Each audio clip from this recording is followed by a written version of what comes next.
Ahun sözü bizim dilimize Farsçadan geçen sözdür. Farsça ahund sözünün manisi bilimli, ilimli kişi diyen manini anladıya. Hususanam din uğrundan okan, ilimli kişi diyen manida ulanılya. Tarihte Musulman doganlar ahun sözünü dinden ullanan akım Safavi şiğalardır. Türkmençe Kızılbaş deyilya. Naftumul Prağı'nın koşularına Kızılbaşlar barada koşular ve Türkmenlerle kän sövüşen akım şiğalardır. Tarihte ahun sözünü dinden ullanıp başlan Safavi şiğalardır. Tarihte ahun sözü esasi şoların wagtynda meşhur bolup başlanlygy aýdylýar. Sünnilerin arasynda Timurlar wagtynda alimlara ahun diýip bu sözü ulanyp başlaýarlar. Osmanly wagtynda musulman doganlar din ugrundan okan kişi manida ahun sözüni ulanypdyrlar. Şu wagt musulman doganlar sünnilerin arasynda bizim ýagny türkmenleriň arasynda ahun sözü giňden ulanylýar. Parslaryň özem ahun sözüni molla manisyna ulanýarlar. Hususanam türkmen sahraly doganlarymyzyň arasynda biri medrese okap başlasa molla diýerler. Soňra okap bolandan soňra ahun adyny dakyp selle geydirip pata berýärler. Ýagny näme? Bu adam din ugrundan okudy, din ilmini ally diýen manida ahun diýerler. Bunu nerede diýerler diýdik? Türkmen sahrada türkmenleriň arasynda bu manida ullanylýar. Hemme ýerde däl. Buna öns berin. Ýani musulman doganlar has düşnükli bolmak üçin misal bereýin, ýokary okuw jaýyny okap gutaran kişi diplom berilişi ýaly medresede din ugrundan okap belli dersleri geçip bolandan soňra ahun diýerler. Indi musulman doganlar şu ahun sözüne değişli halkymyzyň içinde käbir ýalňyş düşünjeler bar. Şolary belläp geçmegimiz hokmandyr. Birinji bilen musulman doganlar käbir insanlar ahun diýilse din ugrundan hemme zady bilýän kişi din adyndan näme diýse gözüňi ýumyp kabul etmeli diýen düşünjesi bar. Bu ýalňyş düşünjedir. Beýleki ugurlarda okan islenlik insan ýaly ahun diýilýän din ugrundan okan kişi ýalňyşyp bilýär. Hemme ilimleri bilmeýär, adaşyp bilýär, nefsine we şeytana uýup bilýär, öz öwrenen we okan zatlaryna garşy gidip bilýär, ilki gowy bolup soňra bozulyp bilýär, dogry bilen ýalňyşlary bulaşdyryp bilýär.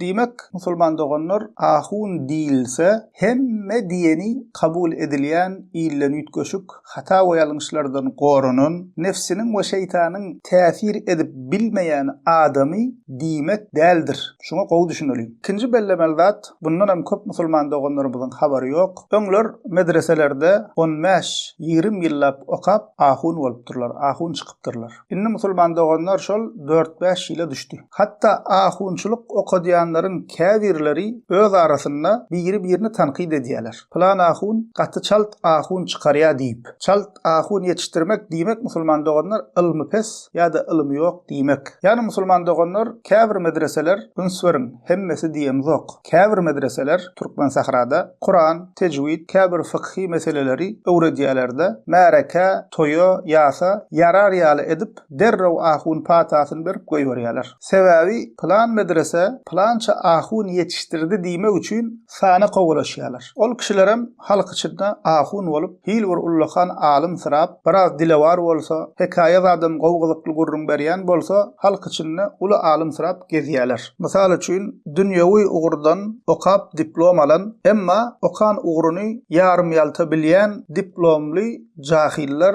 diplomly bisawatlar bar. Käbir ahunlar musulman doganlar şonuň ýalak. Şu hili sözde ahunlaryň käbiri musulman doganlar din ugrundan okan insanyň ýöneköy bilmeli zatlaryny bilmeýärler ýa-da bulaşdyrýarlar. Käwagt musulman doganlar şu hili çala ahunlardan şeýle bir gen gurrunlara şaýat bolýas, bu adamyň ilmi däl, akly bir ýerine mikadiyas. Emma özleri musulman doganlar özlerinden gowuny hoş, beter bolşundan beter bolup alim sırapýarlar. Bunu näme üçin musulman doganlar aýratyn belläp aýdýan? Sebäbi bizim Türkmenistanymyzda käbir musulman doganlarymyz gaty, sada we inanjyň. Türkmen sahradan ahun bolup gelen diýilse, dini dolu bilýän adam mykadip düşünýärler. Elbetde Türkmen sahrada akydasy gowy, hakyny berip ilim okan gowy ahunlarymyz bar. Gurrun olar barada däl. Bizim gurrunymyz ýarym ahun, çala ahun, bidgatçy ahunlar barada. Diýmek näme musulman doganlar ahun diýilse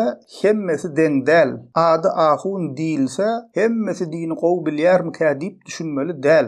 Hatta musulman doganlar olaryň käbirleriniň ol sözde ahunlary mahabatlandyrýan, reklama edýän jemaatlar we insanlar bar. Nämemiş 20 ýylda alynan ilmi giýje ýatman okap 5 ýylda 60 diýýärler. Nämemiş keramatly bolup gelipdir. Şeýle bir ýüzü nurly märekede otyrka tarelka seretse, tarelka onuň ýüzünden çykan nurdan ýarylypdyr diýip şoňa meňzeşdatlar gurrun berýärler. Onsoň musulman doganlar dinden bihabar, sada we ananjaň doganlarymız bu zatlar eşdiýärde tanqidi pikirlenip, dogry we egrini saýgyryp bilmeýän bolsa, kellesini şolara tawşyrýar. Ýagny näme diýse ananyp durýarlar, şolaryň eskeri bolýar. Şonuň üçin musulman doganlar ahun diýilse, gowmy, erwetmi, haýsy jemaatdan, bidgatçy sopulardanmy, dini ýoýup berenlerdenmi, sorap iden anyklan diýen zatlaryny Kur'an we sünnetden delili bilen aýdýarmy ýa-da öz pikirini aýdýarmy, dini ýöne hekaýe gurrun beren ýa-da gurrun berýärmi, şu zatlary ünsür musulman doganlar. Allanmaň, kelleňizi allyrmaň. Bu mesele değişli musulman doganlar 3-nji bellemeli zat, käbir adamlar adyny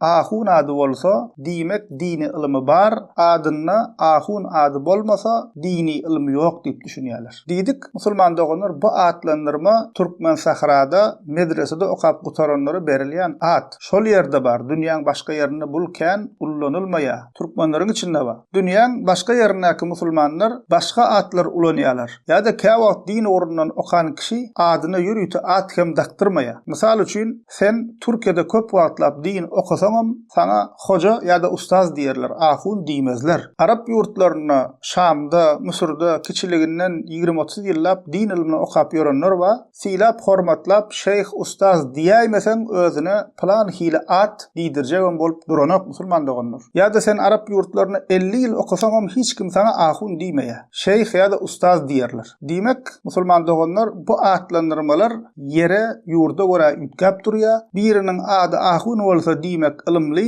ahun bolmasa adyna dini gurruna okamadyk diýmek däldir. Bu ahun sözüne değişli bellikler.